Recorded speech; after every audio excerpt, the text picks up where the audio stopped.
There's an architectural historian, Nicholas Pevsner, who has a really great quote. He says, "Architecture, like government's about as good as the people deserve." And it's true. And when you get a good client, you can make a good building. And that's what happened here. Doesn't always happen. And we were fortunate we also had a good contractor, and interiors are great. So when you look at that small village working in concert, you can achieve a good result. And I believe that what happened here is testament to that.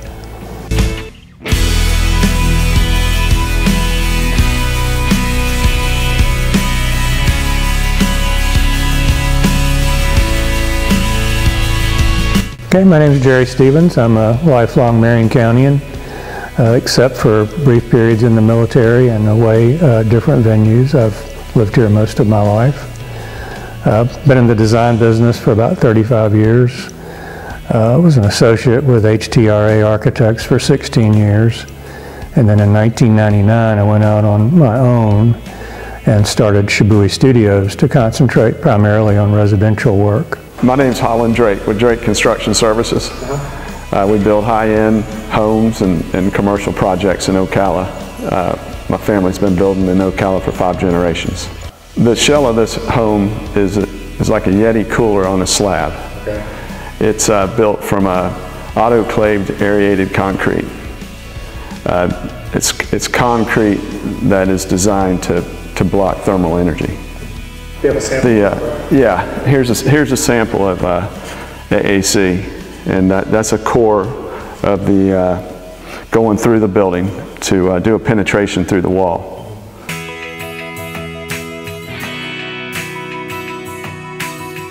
Well, balance of light in any building is always important because you want to reduce glare. There are a couple of restaurants in town you can go visit that have wonderful north light. They're looking out on a park or a square. But when you're sitting in them, if I'm sitting across from you and the glass is behind you, I can barely see you because there's no balance of light. There's not a good balance of light. So anytime you're dealing with a space that's more than one room wide, you try to introduce as much of that as you can, with the bonus in this case that everywhere you look, it's pretty outside. It's nice to look at. It's very pastoral. And of course, the horses are wonderful to see when they walk by.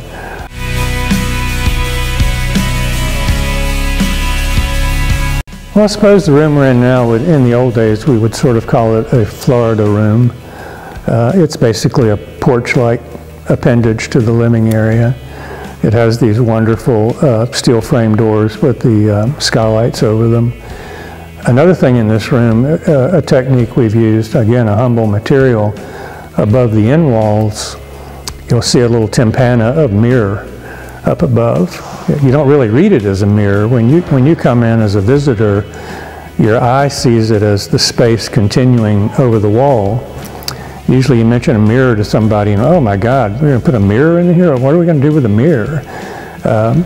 But don't think of it as a mirror. Think of it as the reflection that the mirror produces, so that when I'm in this space, above the level line that I see moving around me and transparent into the living area, it basically looks as though the space is extending.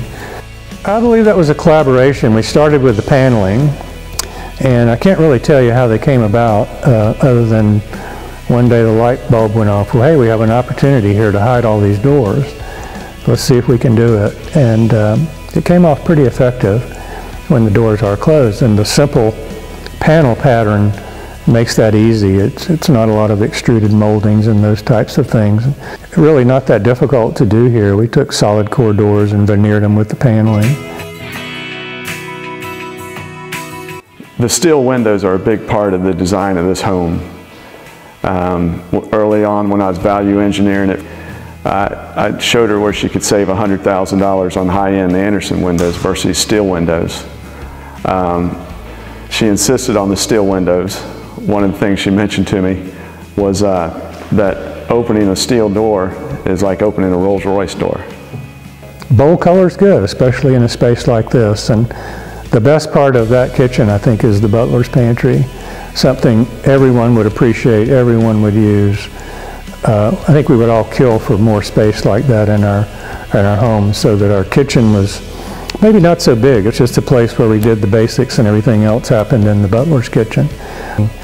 And the luminous ceiling in the kitchen dining area is with Lexan panels, and the lighting is very uniform in those translucent panels. So just a very different, something you would never see in a home today, I have to admit, and it was a challenge. I have to credit the contractor for helping us work that out and get the light right. Again, things that I can't do that they tweak and make things better. Well, we have translucent paneling between all the beams, the wood beams, above the wood beams, and then the lighting's above the translucent panels. So basically the whole kitchen is evenly lit. We craftily finished the cabinets where they appear to look like purple heart, constructed out of purple heart African wood. Well, the master suite, and we'll call it a suite because it has another space associated with it. Just a pleasant space to come at the end of the day, and it has the bonus of having the study on one end, which can house grandkids or guests, or it can also be function as a study if you need a retreat. If you have guests in the home, that suite can be completely isolated. The interiors there, again, sort of the over-the-top, back into a 20s or 30s Hollywood with the lay of the sheets and the bedspreads and those kind of things. It's one's particular taste coming to light in that space is what makes that what it is. And I think that was true in the bathroom as well. I think she related the vanity in there, which has this very unusual scallop front on it, which is an extremely Art Deco 30s. And she told Holland, the contractor, well, just make a shape with a can as a form and I'll tell you when to cut it off, which she did. So actually a lot of these pieces that are in here were purpose built.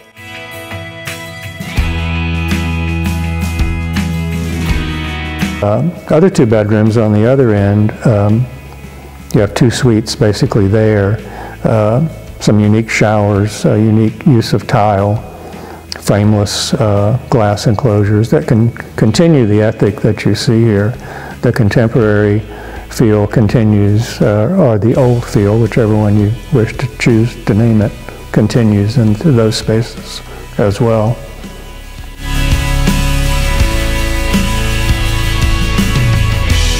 If I had to pick my favorite part of the project, what really sets it apart after this and after watching movies with Meryl Streep, and you see like the home she's in, it's steel windows, and so I would say that's what sets it apart from other homes, and then obviously how it was constructed. Well, I think the property and the site certainly set the stage. Ocala is known for the rolling hills and the big oak trees, the last bands of hardwoods that come down from the north, and every now and then you'll see a sable palm stuck up in the landscape. It's kind of a unique landscape. And to have a little bit of rolling terrain in Florida is unusual. Most people think of Florida as dead flat. And this property has all of those elements. It has the wonderful oak trees, a little bit of rolling pasture land behind us. And Ocala in Marion County, that's one of our signature devices that we have that's on site, so to speak. And that certainly supports what we were trying to do here. You want to look out and see as much of that as you can as you move around the building. You want to bring the outside in as much as you're able. And that was another goal, to be able to see this iconic landscape that's around us here.